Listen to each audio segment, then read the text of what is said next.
are back, episode 57 of Journey to a Million. And right off the bat, you might be wondering who is below Zack and myself, Drew Skyberg here. I'll tell you who it is.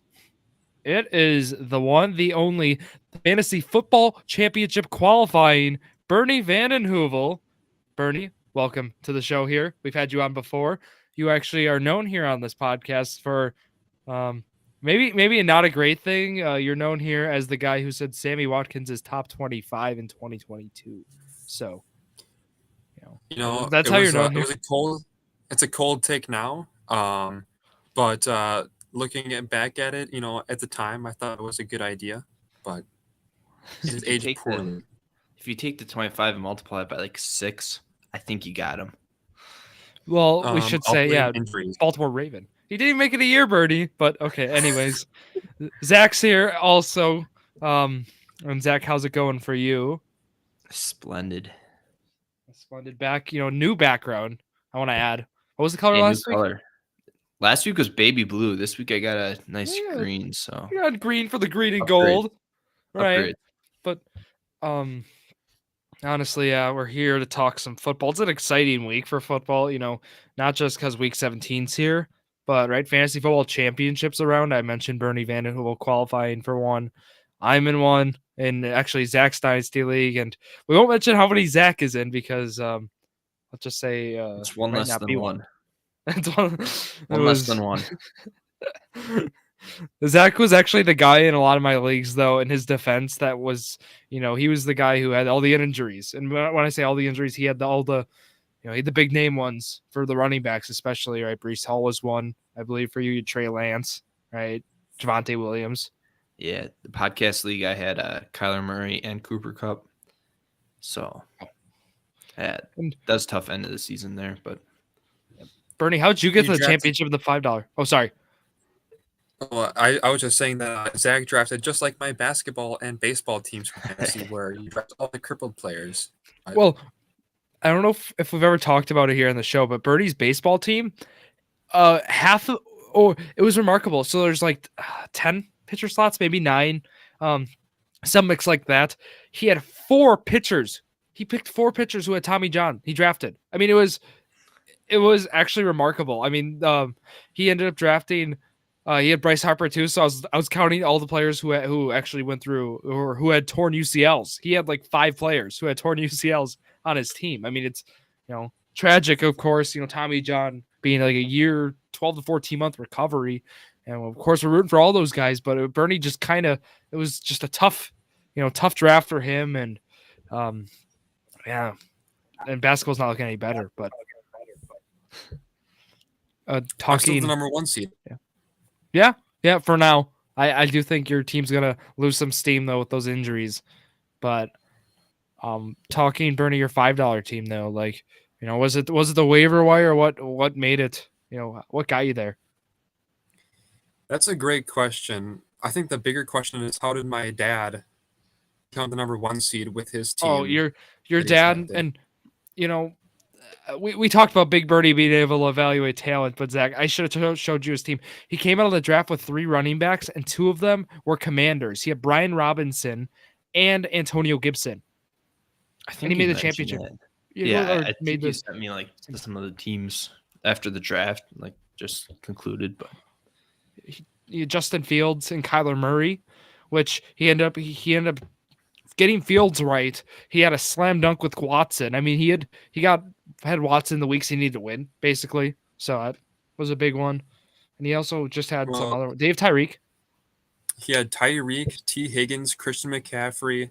He had Commanders running backs, Justin Fields, George Kittle, Juju, and then he had the Bills defense and Evan McPherson and a couple other, or Will Lutz. It was a solid team. He also had Traylon Burks and Christian Watson.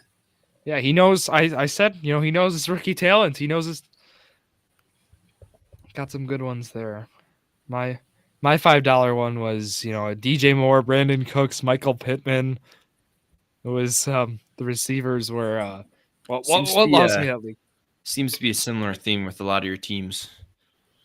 Very bad receivers. Well, I was like 6 and 7. What about the league? That also seems to be a theme. 6 and 7, 7 and 6 seems to be a theme as well. The championship is 7-7 regular season. Upset. Have 2 upsets in the playoffs in the championship now against Peyton's squad, which a lot of star. He's definitely all in, is what I'd say. So it's going to be a tough week. I was rooting for Jared to win, but Jared's team sold. And also, Jared made some questionable starts and sits. Jared's starting Donovan Peoples-Jones in a borderline, whatever it was in Cleveland. What was that? Like 15, 20 mile per hour winds, rain, freezing rain, whatever it was. Jared starts Peoples-Jones, and kind of was a tough one that costed him that championship appearance. But I don't know if you've talked to Jared, Bernie, you would have heard he was a winner in one of his non-PPR leagues. So, Is that so? Oh yeah. Zach, I'm pretty sure you've heard about it a couple times already. Call him a champion. Jared did mention you can call him whatever, but you need to call him a champion. That is for sure. Congratulations to Jared on winning that league. None of us are in that league, but yeah. Otherwise, Fantasia for me was tough. Lost this week. I'm the 1 seed. I have Justin Fields. It's non-PPR. I have Mixon.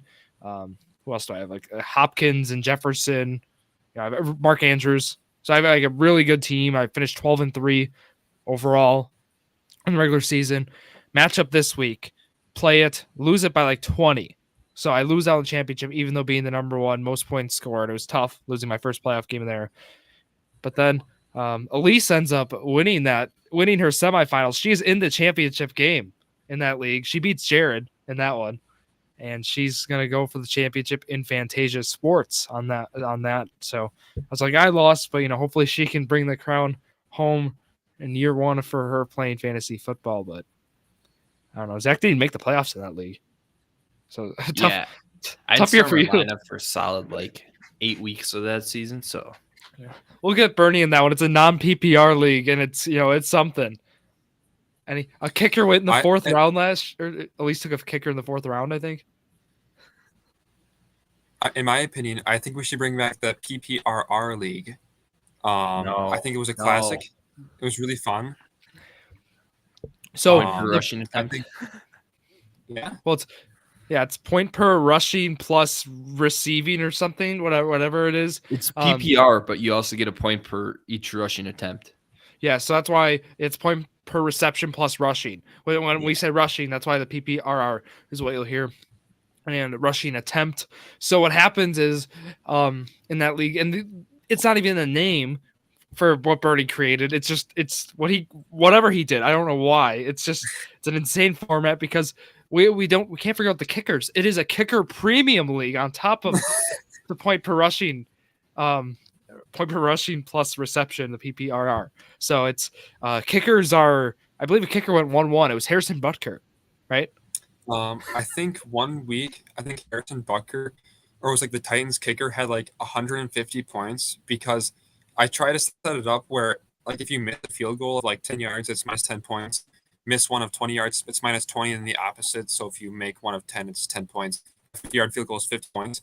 He ended up kicking the ball 7 times and missing 2 40-yarders, but making a 50 and a 30. So he got 160 points that week. So kind of won on that league. Yeah, that league was insane. What about defensive bonuses? I think it was if there's a 1-point safety, it was 1,000 points. Interceptions 3 points. I think it wasn't crazy for the defense. I think it was mainly the offense stuff that was jacked up beyond belief. That league was. It was a classic. Did you say, Zach? I didn't say anything. Were you in that league? Sorry, that was my other question. I don't. Yeah, I think so. I think that was one of the leagues where I just, after 2 or 3 weeks, I realized what the scoring was and then just quit checking my team. So Bernie, if you want to bring that back, the Jordy DeMillion league hosted by Bernie Van den Heuvel, for some crazy, the crazy scoring. If you're up for the challenge, I mean, I am considering what I want to do next year. I want to bring a touchdown only league, a 10-team touchdown only. Keep it keep it with guests and whatnot, and we keep it close, and we see how that goes. Because I feel like a touchdown only league might be some fun. I think that'd be kind of cool. For me, I think I just think seeing the crazy high scores are kind of funny because I mean, if you have a PPR league, someone like Christian McCaffrey or someone who gets like a running back that gets a ton of carries and receptions, like Austin Eckler, would be scoring like 100 points a game. But I think that'd be kind of cool and make you have to draft more strategically and not just draft the best receiver right away.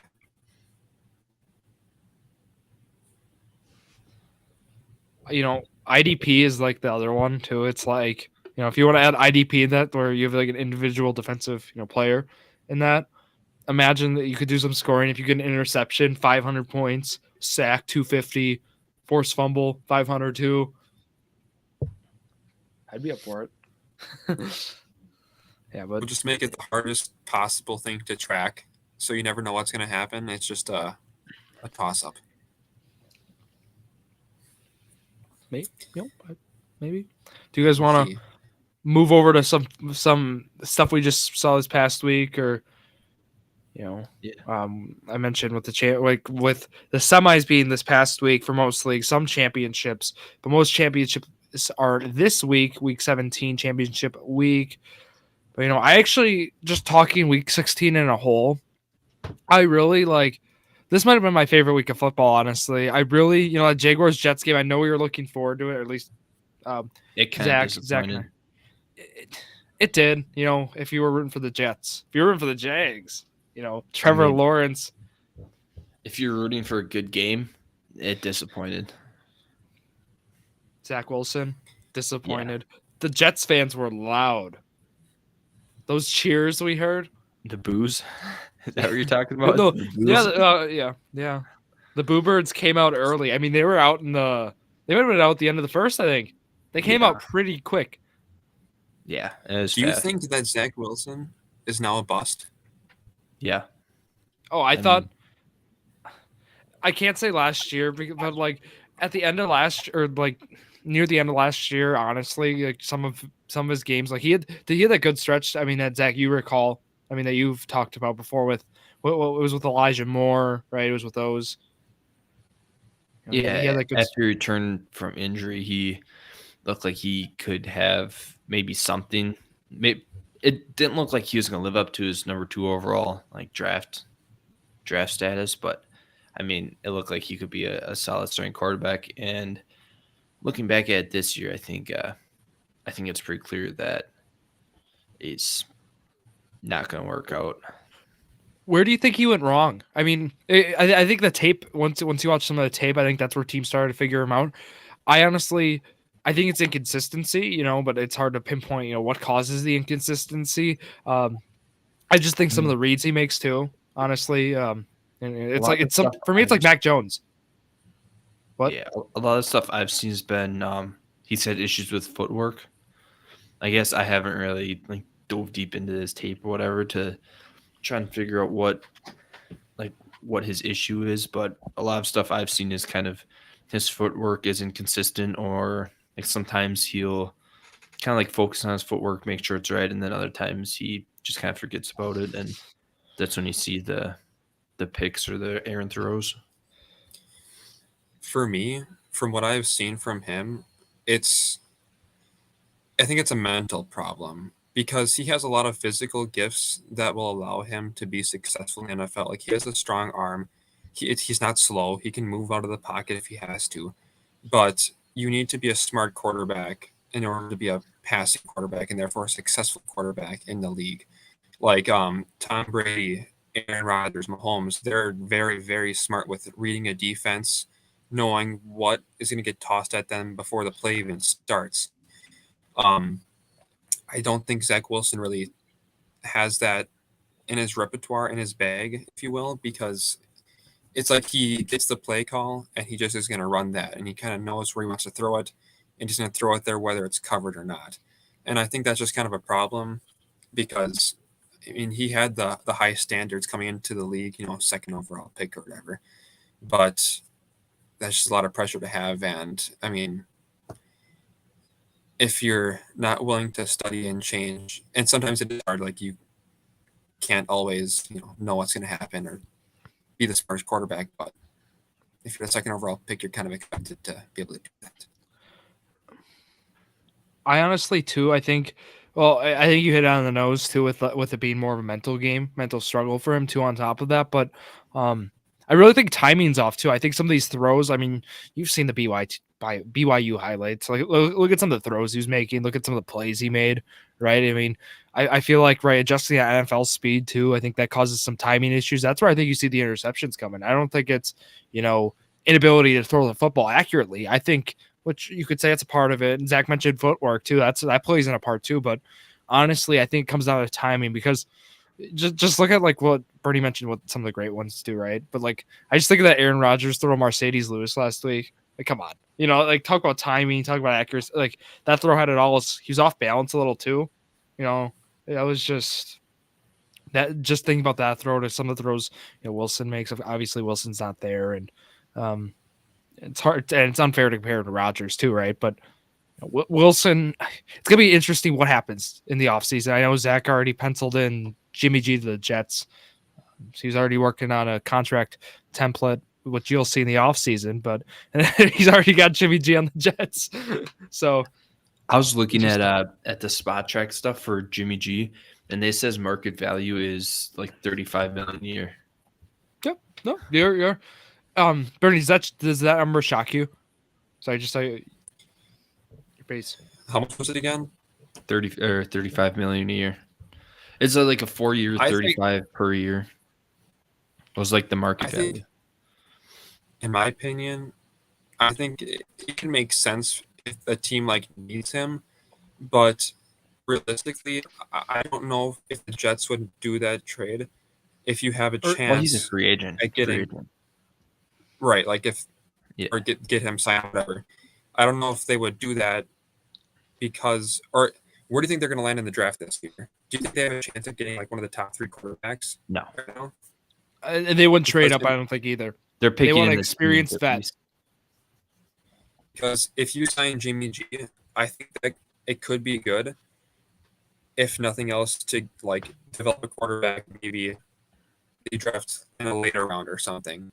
I think you can't really go wrong with it if you get him for like the right price. Because I mean, look at the team around him. I mean, they have some really, really, really talented players, and I think that's the one position they're kind of missing is just like a leader.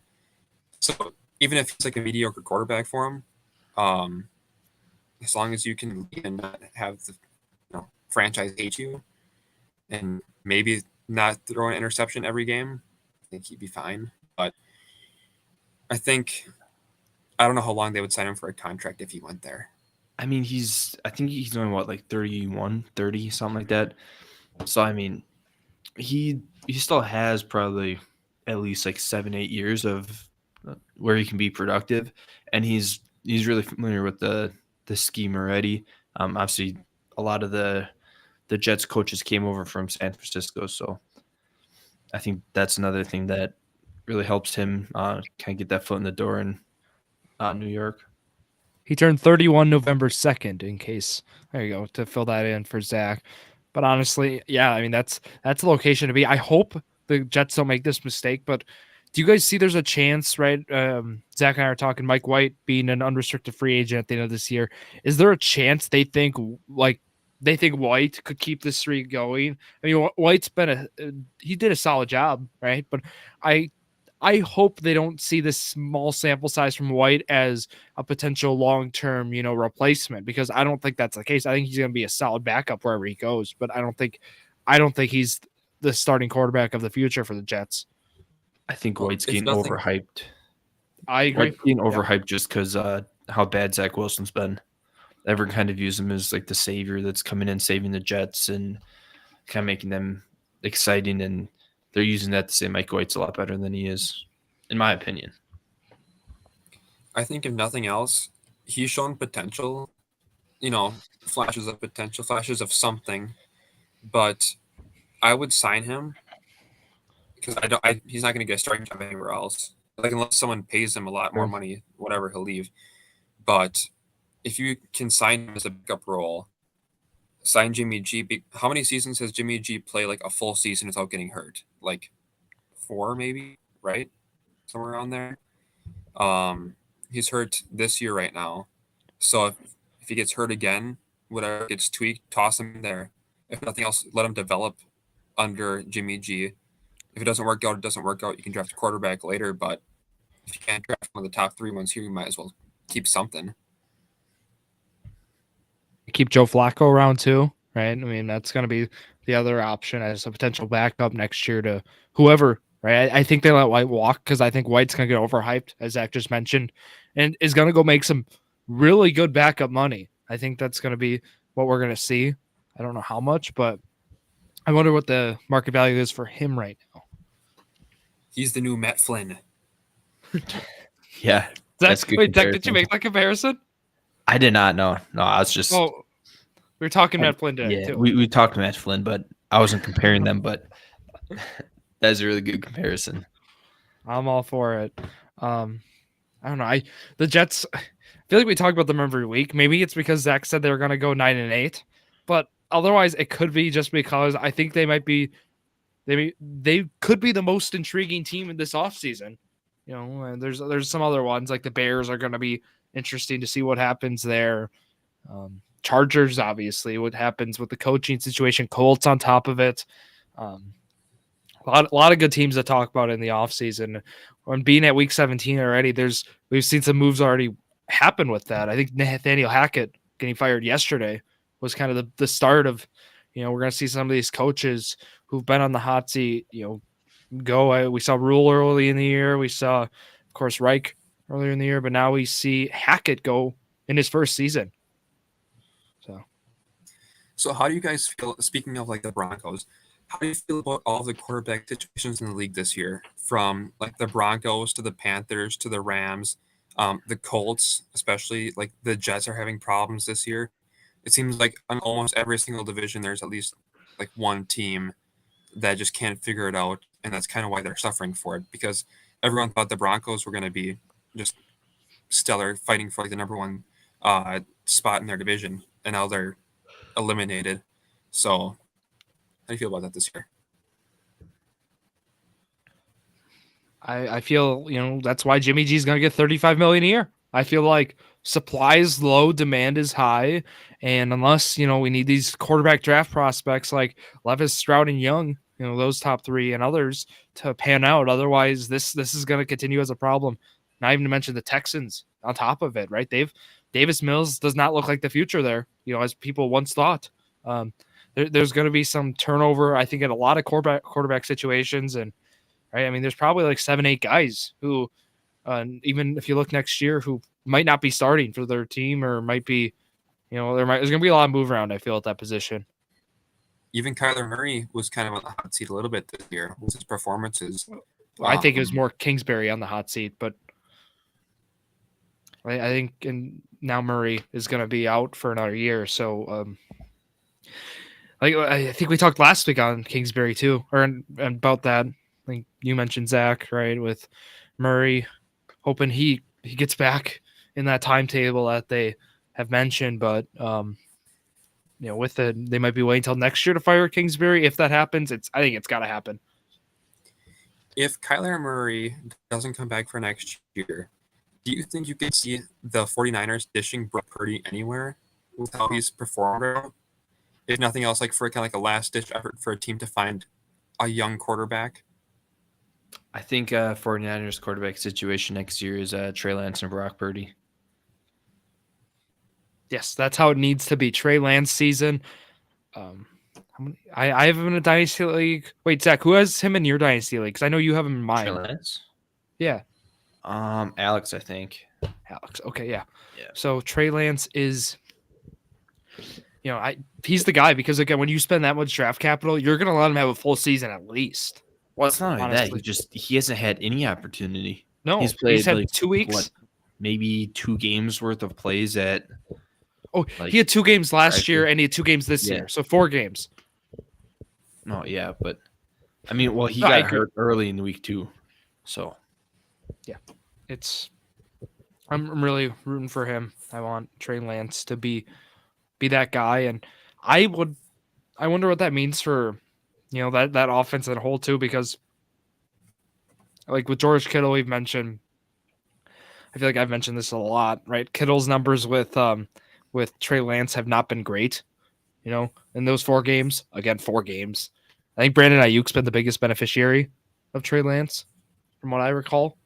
But Ayuk's been good all year this year, though. yeah, I mean, Ayuk's been good with anyone, right? But I think yeah, Lance, I think Lance elevates his game. Is all I think with his capabilities. I think right now the beneficiaries of Purdy is really the run game, right? CMC, Kittle's had some big ones still with Purdy, but I don't know. That's an interesting situation. And Zack, power rankings come out tomorrow, but little spoiler here, Bernie. I'll give you it here. 49ers ranked number 4, which I like. Really? Yeah, that's where they were last week too, I think. yeah, they move.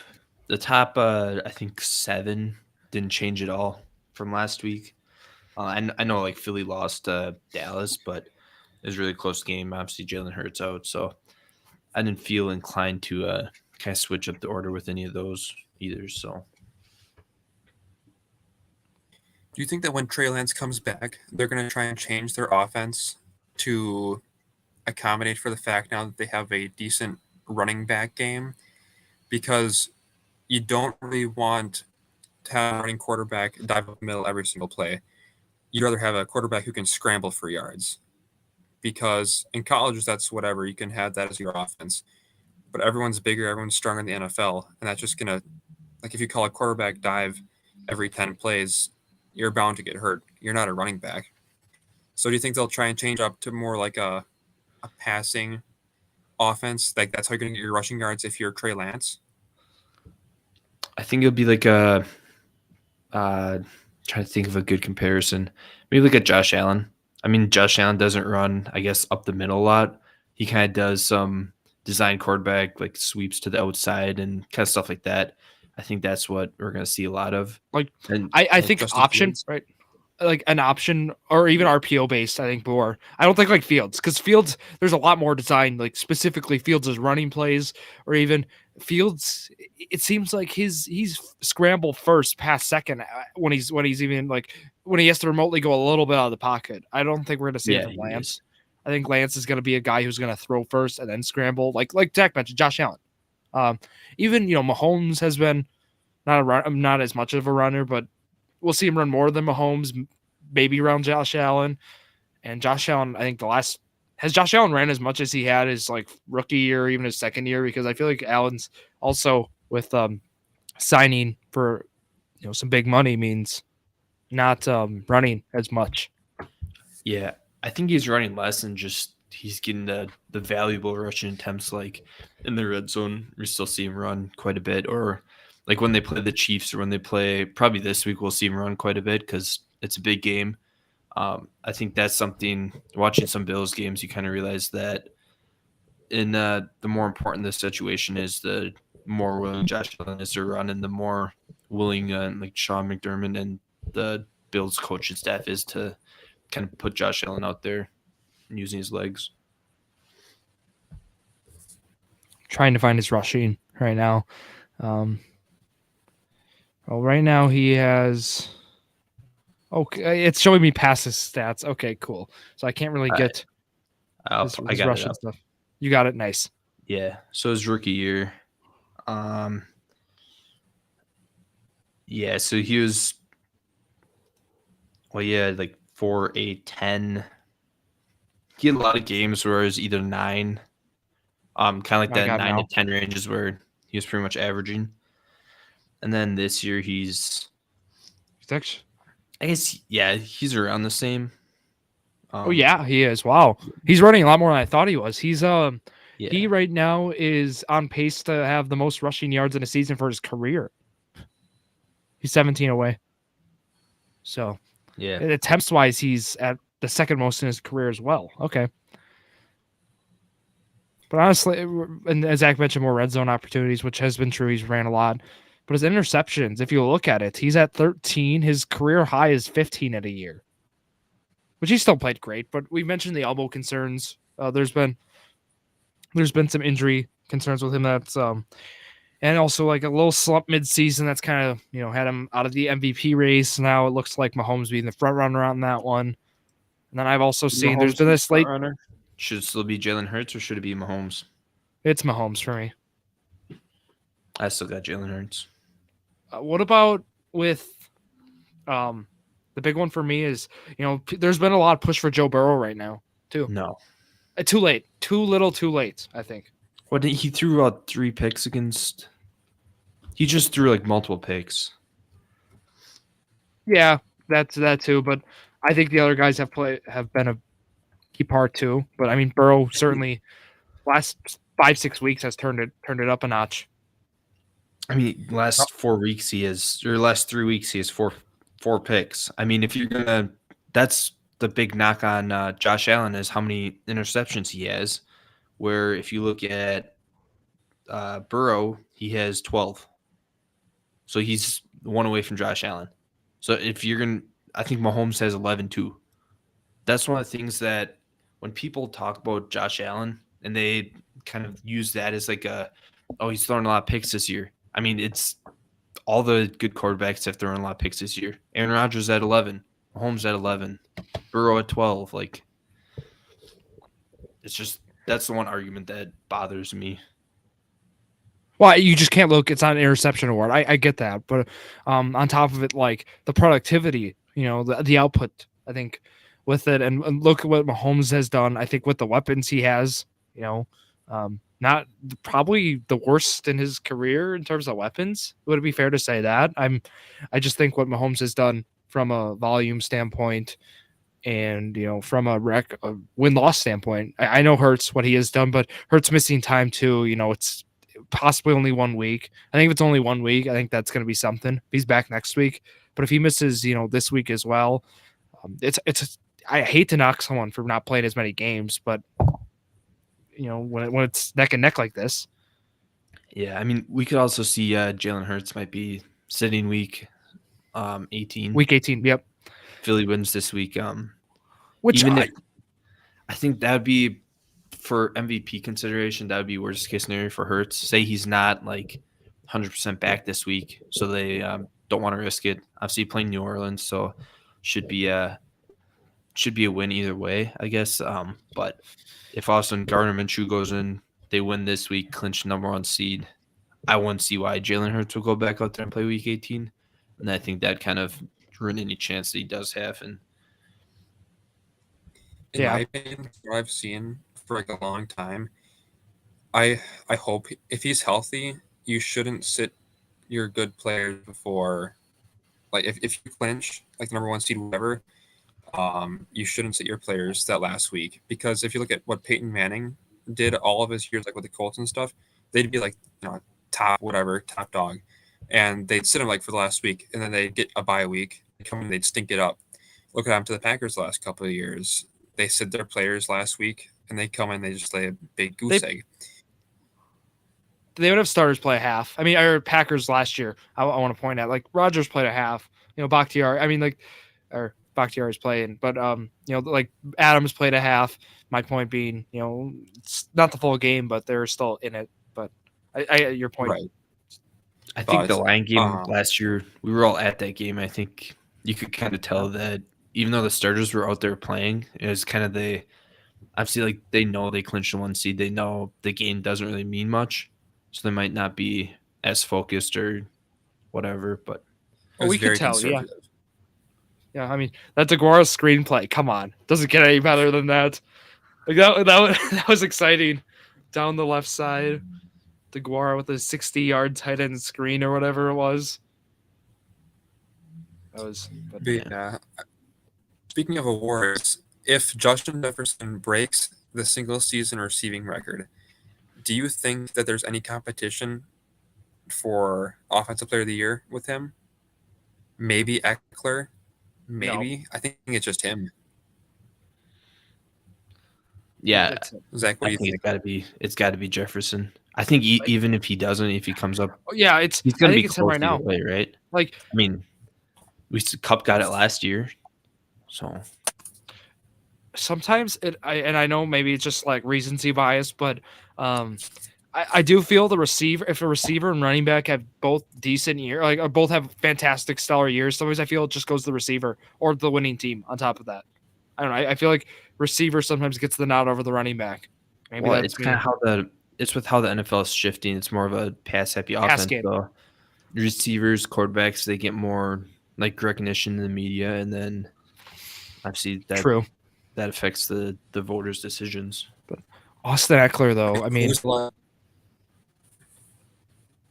what, Bernie? Was who's like the last non-quarterback to win MVP? It was Adrian Peterson, right? And that was Yeah. back in like 2012.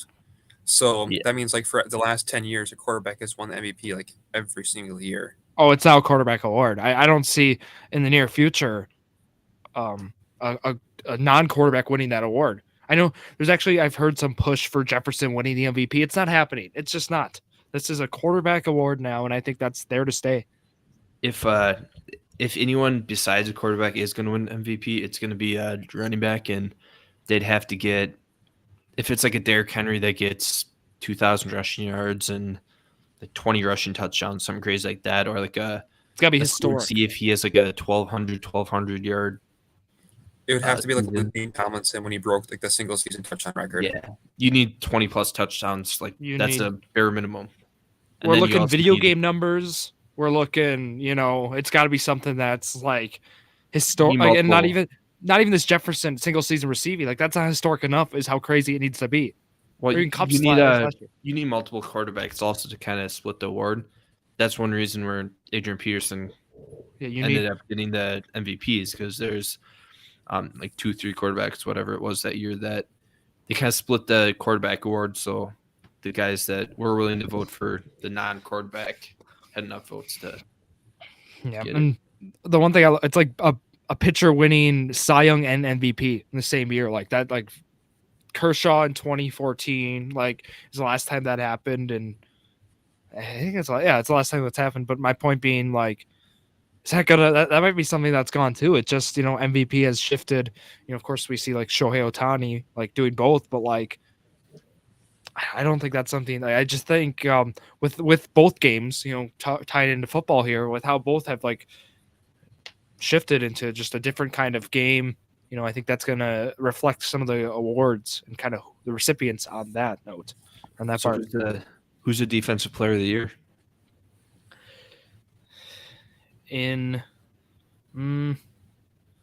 Bernie, let's hear it. Is it Parsons? Is it Bosa?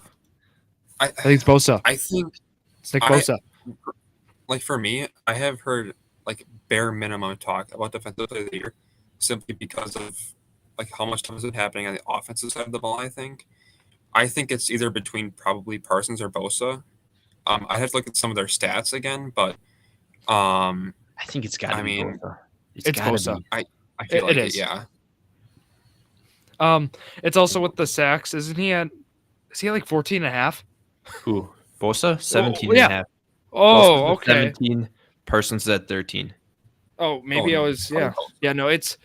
Well, I also think with that award too, I don't know when the voters vote. Like, it's always in baseball, they vote with a month. Like the voting's weird. I mean, like voting always happens week before the playoffs, like in that week between. Oh, I'm pretty sure. Good. That's how it should be. Somebody's baseball, they give some leeway and they let them vote early, and it just causes a lot of things that shouldn't happen. But with that, it should be Nick Bosa, and the best player on on the best defense. That's pretty easy for me.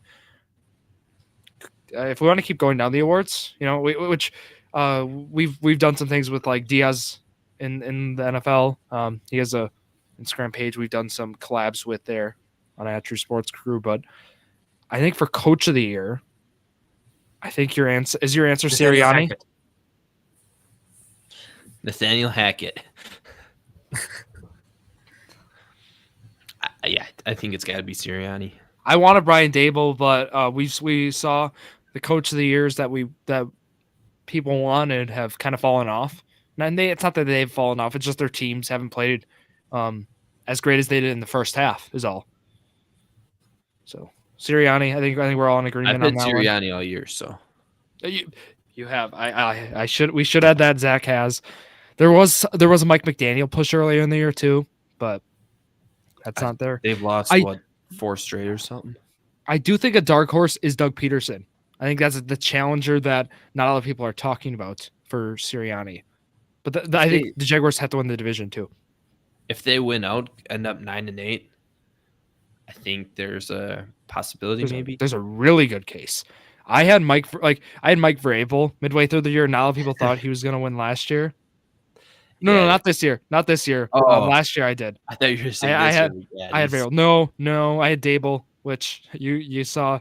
Like last year, it panned out for me when I had my choice, and I stood firm. This year, not so much, is all. But Bernie, is there any other head coaches that you're looking at that stand out? I just think that the award's kind of goofy because, yeah, you can coach really, really well, but you still need good players to be a good coach. Like you're not gonna have like someone like Andy Reid go to the like let's say like the Texans and just make them like insane because you still need good players to execute your game plan. I like Andy Reid just because he did lose a lot of weapons this year. He still has good players, but when you take away a lot of your receiving weapons for your best quarterback in the league, it makes it tougher. But I think it's all you never know what's going to be. Like, I mean, I probably agree with you guys for the most part, but it's. I don't see Andy Reid winning it because he has Mahomes. No. Kind of like He won't Matt win it, LaFleur the no. last few years he's been Packers have been great, 13-3, 13-4, whatever. But it's always been like, oh, he has Aaron Rodgers, he should be doing good, right? I mean, you say Andy Reid has Mahomes, he should be doing good. But Bernie, what do you think of last week? Jared was saying that Jeff Saturday and Cliff Kingsbury aren't terrible coaches or like shouldn't be fired. Like we shouldn't be saying that they're bad coaches. They're not. Well, Jeff Saturday's not even a coach. He's like an analyst. So I mean, He's a high school coach.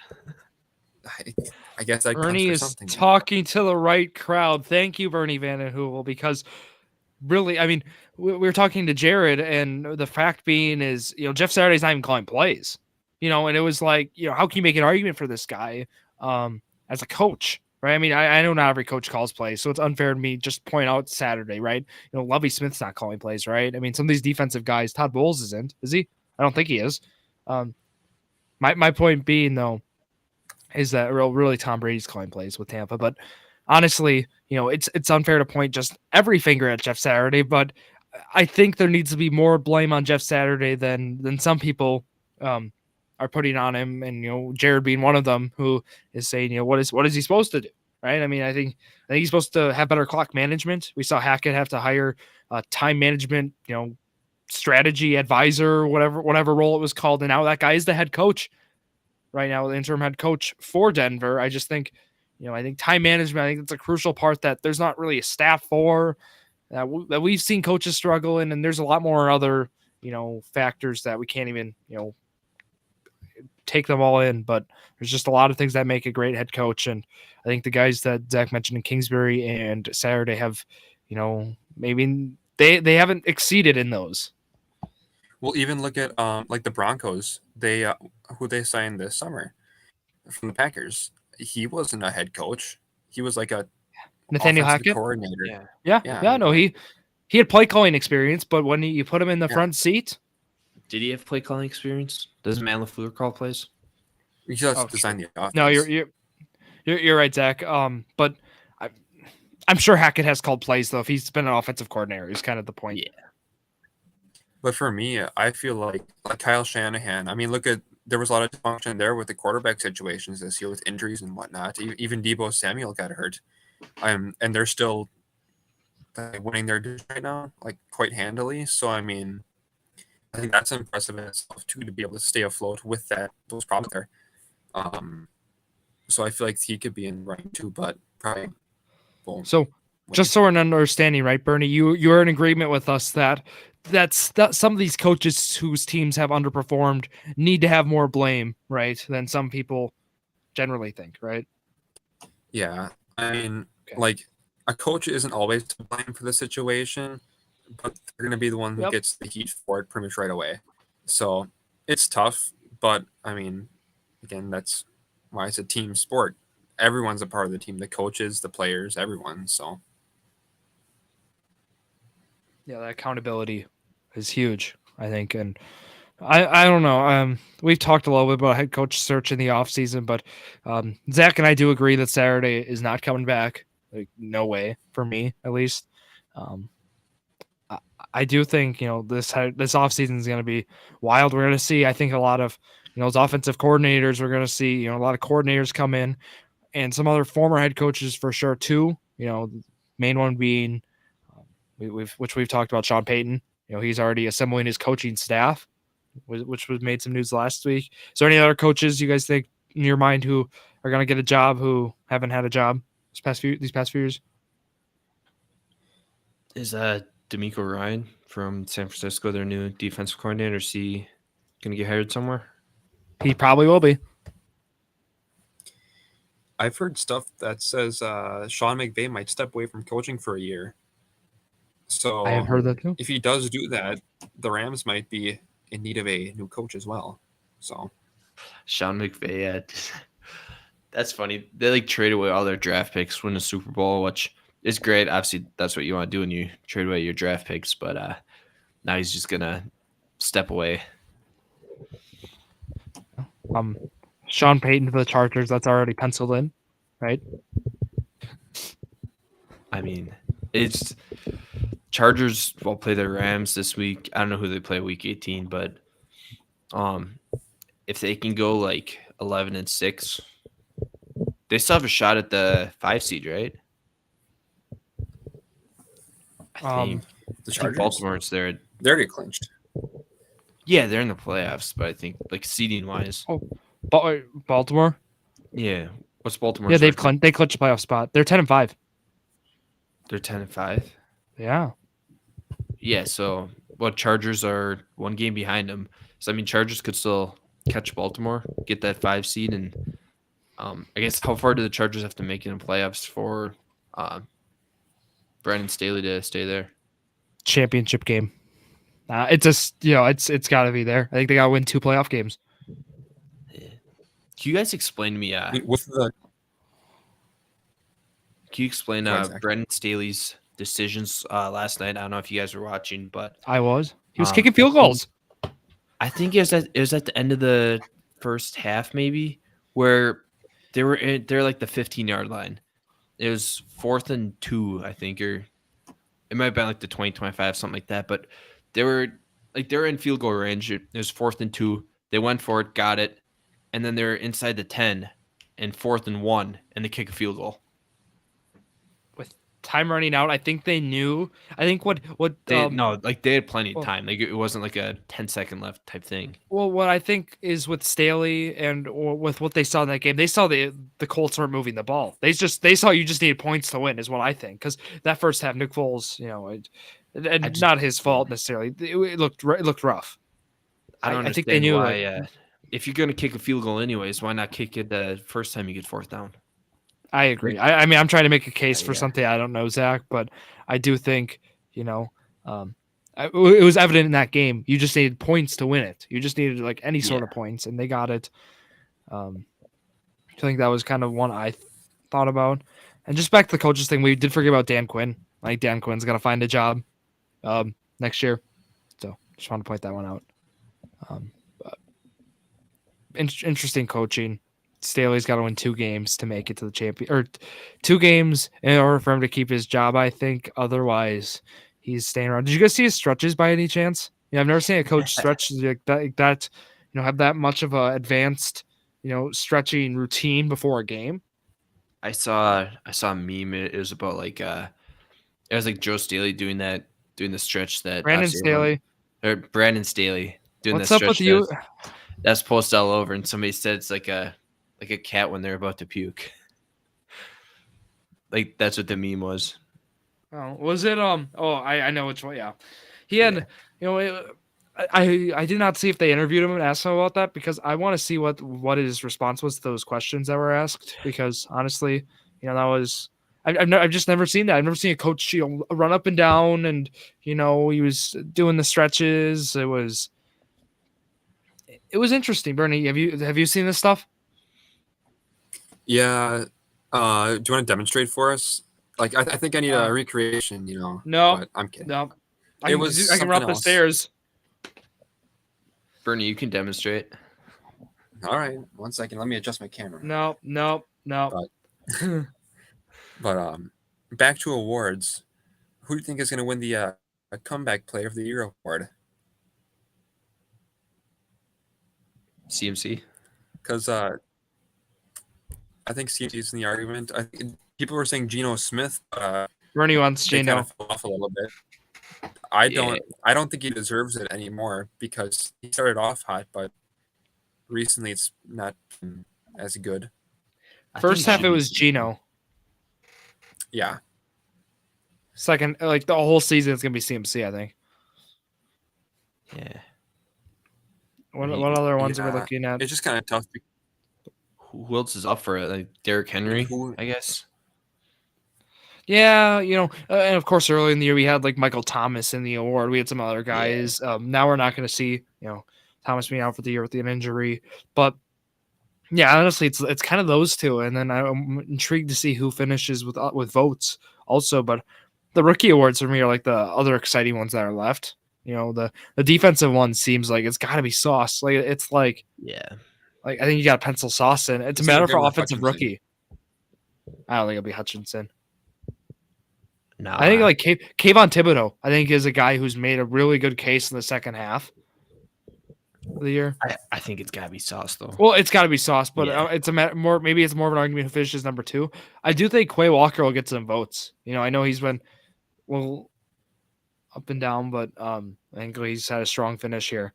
That'll get him some votes on that award. But the offensive rookie of the year, I think, is the bigger question. Like first half, it seemed like it's got to be Olave. Then Wilson goes on a nice a nice stretch. Well, there's Traylon Burks had some good games, but hasn't been consistent enough. Kenneth Walker had some good games too, but he's Walker, Damian Pierce now who's out for the year, and then had some tough ones. It's gonna probably go. London's also picked it up. Dotson's picked it up. Sorry, Drake London's not. It's not London. I'm saying all these guys that picked it up who are gonna probably get some votes. I think it's got to be Garrett Wilson right now. I think he leads rookies in like yards. I'm pretty sure. Oh, he also has he has the big games. He has the consistent Olave hasn't been as consistent as he was the first 9 weeks. Now it's kind of been Wilson. I mean, recency bias is also going to kind of help Garrett Wilson. Oh, that's going to help Wilson so much. Last week won't though, which is out of his control. It's the same thing with Christian Watson. With you said consistency, he had like a great stretch. He like leads rookies in touchdowns or something, but he has done like nothing outside of those 4 or 5 weeks. So Packers offense has really turned around since Watson started playing good, though. Yeah, I just if Watson could stay healthy. Right now it goes like this. We even forgot George Pickens. It goes Wilson, Olave, Pickens, London, Pierce, Watson. That's your top 6 in receiving yards. And Wilson and Olave. Wilson at 996, Olave at 940. Pickens is next in line at 700. So it's really it's like 1A, 1B, and then a little drop off. And it's kind of tough to kind of judge it too, because I feel like the touchdowns for Watson are almost more valuable to his argument because they help the Packers still stay in this playoff situation right now. Because I mean, without his performances in those couple of games, they wouldn't be there. But again, is that enough to overvalue them? And I don't think Watson up there with the yards of Olave. No, I think Watson would have to have like back-to-back 200-yard, 3 touchdown games or something like that to get at. I don't think he has a great chance. He's only at 496 for receiving yards, and plus he hasn't had games. Is there any chance we see like a offensive lineman or something? No, not to that point. Nope. It's gonna be Wilson. Uh, I'm also looking at this. Guess how many touchdowns Jahan Dotson has this year? Anyone want to throw a number at me? 5 or 6. 7. 7. Jahan Dotson has. That's a big number. He's had like one in each of like the last 4 games he's played since coming back from injury, or however many He's games only he's he's played 10 games and has 7 touchdowns. I think that's an extremely underrated stat to look at. Also, yeah, Watts has nine combined touchdowns, 7 receiving, 2 rushing. On top of that, those were numbers you maybe thought Drake London would have. The big talk was him in the red zone in 2022 to 2023. He's only got 4. Wilson's got 4, which is still, a good amount. But Wilson's been so lethal in terms of, that midfield and that big plays at 66.4 receiving yards a game, too. He's been consistent, which is kind of has been the point we've been mentioning. 1,000 yards? He will. Yeah, he's 996, Zach. Oh. I thought he was still he's like gonna hundreds, but no. He has the most targets out of any rookie receivers at 119. Then next closest is Olave with 102. So he has the opportunity. He's got the volume with those stats I've mentioned, right? He has 71 receptions. That's the most by 8. And even the receiving yards, he's on top by 56. He's going to be a 1,000-yard rookie receiver. Wilson, right? Wilson was the top wide receiver drafted. Wasn't he drafted ahead of a London by pick?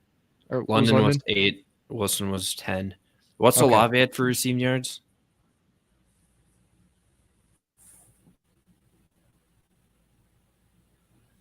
It's almost 1,000 now, isn't it? It's in the 900s. Is he in 900s? Or is he still...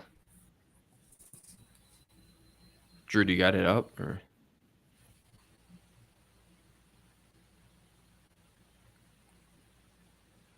Do we lose Drew? I'm not sure. Yards, let's see. I'll pull it up right now. So he has... You're going to pull it up? We did lose Drew. Drew. Oh, lost Drew. Do you want to pull up the calculator? I'll read you the numbers if you want to add them up. No, we're not adding them up. All right, I'll add them. Don't worry. Birdie, I'm going to Google it real quick. Chris Olave, receiving yards. Well, that's no fun. 940. You see how quick that was? Well, I would have gotten there eventually. Yeah. I don't know. It's got to be Wilson, though. It's hard to tell who's going to be the offensive rookie. Who knows? It's got to be Wilson, I think. I would say it could really depend. Go ahead. When was the last time that one team had both of the rookie of the years? That's a great question. I don't even know. Probably never, if I had to guess. I'm using...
We're back. Oh, welcome back.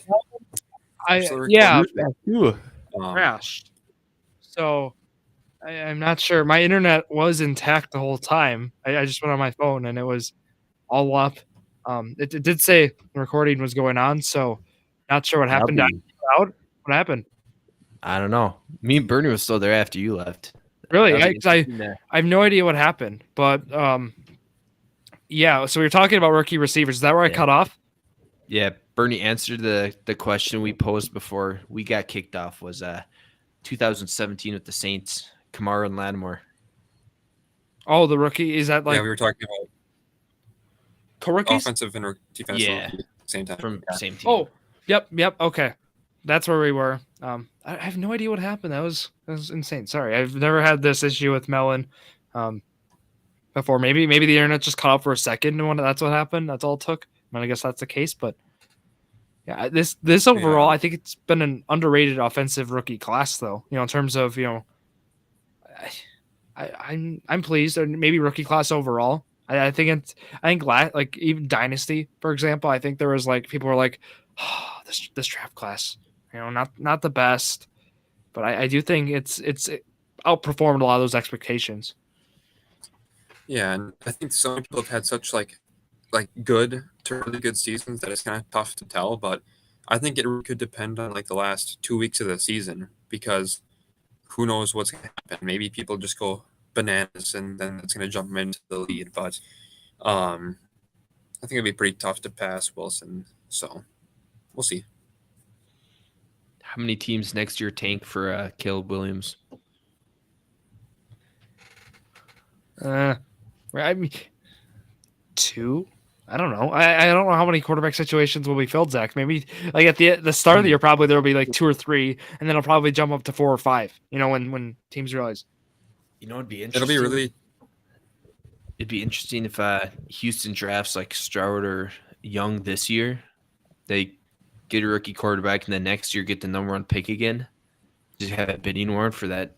Who trades up to the number 1? Oh, that'd be awesome. How many firsts can we get? Can we get 3? Can we get 3? Can we get 3 in a second? Easily. That's gonna be fun. I just every time we talk about the rookies in the draft class, I just look forward to next year's draft class. I look forward to previewing that here on the podcast. We'll be going through it. We'll have guests on, as we did last year, talking about what we think. Our mock drafts, don't forget those. I think those are the big things you'll see. But again, is there anything else you guys want to talk about here today? Just to comment on that thing about tanking for the quarterbacks, I think you'll have to take note of that after like free agency has happened in the off season and like once the season starts, because you never know who's going. Someone gets hurt for some reason in the off season or whatever. So happy decides to retire. So I think it'll be kind of tough to tell until like the season starts, or like Drew said, until you get a couple weeks in, then teams are stinking it up, and then they're just going to keep tanking. Yeah, I agree. Anything else you got, Zach? No, I'm good to wrap it up. It was a great episode. I thank you, Bernie Vandenheuvel, for coming on today to discuss all things football with us, with the Journey to Million crew. And we'll have Jared back here next week. But thank you again, Bernie, for that. Where can the people find you? Where can the people find me? Well, Concordia University, Wisconsin. Okay. Just there all the time. We don't need exact locations here. At Bernie VDH on the socials. Go check him out. There's the plug. Or just come say hi in person. Okay, you just go visit him. He's an athlete there. He's on the Drew's College Athlete Spotlight. Check that episode out. But anyways, that's where you'll find Bernie. Again, you know where to find Zach and I at Drew Sports Crew. There is where you'll find the podcast, though. And there we'll be having we've had the posts. You'll see power rankings come out tomorrow. Basketball power rankings came out today. And again, we're going to try again for next Tuesday for Journey to Million with Jared on that. This weekend, you'll hear Drew's basketball crew for the New Year's Eve or New Year's Day slate. And then I'll have Drew's Sports Crew, episode 95. That'll be out next Sunday night. Will be recorded on that. But again, that's going to wrap it up here from Zach Roush, Bernie Vandenheuvel, and myself, Drew Skyberg, on this Tuesday afternoon/evening. Thank you all for listening to yet another episode of Drew's Sports Crew, the Journey to a Million, the perfect podcast for you.